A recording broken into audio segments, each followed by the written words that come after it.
സാധാരണയായി നമ്മളെയൊക്കെ വല്ലാതെ അസ്വസ്ഥരാക്കുന്ന ജീവിവർഗമാണല്ലോ കൊതുകുകൾ. നമ്മുടെ ചോര ഊറ്റിയെടുക്കാനുള്ള കൊതുകിന്റെ കടി അത്രത്തോളം അസഹനീയവുമാണ്.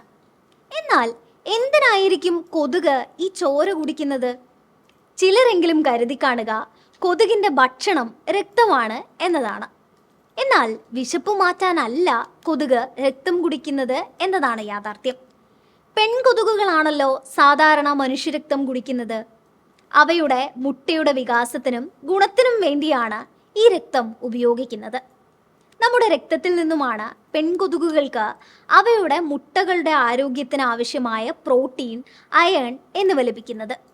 ഒരു കൊതുക് മനുഷ്യന്റെ ചർമ്മത്തിൽ നിന്ന് രക്തം കുടിക്കുന്നതിന് മുൻപായി ആന്റി കൊയാഗുലൻസ് അടങ്ങിയ ഉമിനീർ ചെറിയ അളവിൽ കുത്തിവെക്കുന്നു. ഇത് രക്തം കട്ടപിടിക്കുന്നത് തടയാൻ സഹായിക്കുന്നു.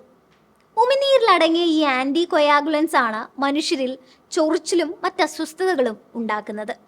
മറ്റൊരു രസകരമായ അറിവുമായി വീണ്ടും കാണാം. Thanks for watching.